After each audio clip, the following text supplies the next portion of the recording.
Hi అండి, అందరికీ నమస్కారం. Welcome to our SLVC channel. ఈ రోజైతే మీకు ముందుగా మా వీడియో వచ్చేసి క్యాటరింగ్లో రెడీ అయిన వంటలన్నీ ఆటోకి అయితే ఎక్కించడానికి రెడీ చేసామండి.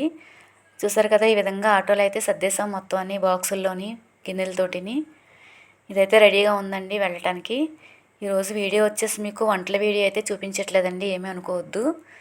మా గోమాతలను అయితే చూపిస్తున్నాను కదండి. గోమాతల నుంచి వచ్చిన పేడని సేకరించి ఆవు పిడకలు అయితే చేసుకుంటామండి మేము. ఆవు పిడకలని సాంబ్రాణి వేసుకోవడానికి అయితే ఉపయోగిస్తాం. చూసారు కదా, మా గోమాతలు వారానికి ఒకసారే చేసుకుంటామండి ఈ పిడకలో. మిగతా టైంలో మిగతా పేడంతా ఎండబెట్టి మొక్కలకు ఉపయోగిస్తామండి. చూసారు కదా, ఆవు పేడంతా తీసుకునే విధంగా మెత్తగా చేసుకుని ఉండలు లేకుండా ఏమిని తుక్కేమీ లేకుండా తీసుకునండి మనం పిడకలు చేసుకునే సైజులో ఉండలు అయితే చుట్టేసుకుంటామండి మొత్తం అంతటిని. సాంబ్రాణి వేసుకోవడానికి అయితే బాగా ఉపయోగిస్తామండి మేము పిడకల్ని. ఈ విధంగా ఈ సైజు ఉండలన్నీ చుట్టుకుని ఒక చోట పెట్టుకునండి.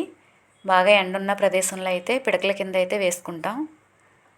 చూసారు కదా, వీటన్నిటిని ఇలాగా ఎండగా ఉన్న ప్రదేశంలో ఇలా సంచులు అయితే వేసుకుని మన పెద్దవాళ్ళు పూర్వం చేసేవారు కదండి, ఆ విధంగా ఇలా చరుచుకుని పిడకలు అయితే వేసుకుంటామండి. ఇవి ఒక వారం 10 రోజుల పైనే పడుతుందండి. ఇప్పుడు ఎండలు తక్కువగా ఉంటాయి కాబట్టి. ఇప్పుడు వచ్చేది ధనుర్మాసం కదండి, భోగి పిడకలు కూడా అయితే చేస్తాం నెల పట్టాక. ఇప్పుడైతే చేయమండి అవి. చూసారు కదా, అప్పుడు కూడా చూపిస్తానండి మీకు భోగి పిడకల వీడియో.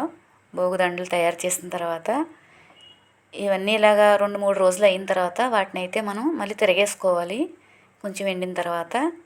ఇవి మేము ముందు వారం చేసిన పిడకలండి ఇవన్నీ తిరగేసి పెట్టుకున్నాం ఈ విధంగా.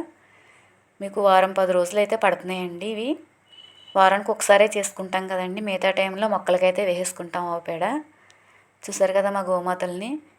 మీకు సాంబ్రాణి వేసిన తర్వాత ఆ పిడకలని పొడి కూడా నేనైతే వేస్ట్ చేయనండి, పళ్ళు తోముకోవడానికి ఉపయోగిస్తాను. చూసారుగా ఎండిన పిడకలు ఇవి ఒక సంచిలో అయితే స్టోర్ చేసుకుంటాం సాంబ్రాణి వేసుకోవడానికి.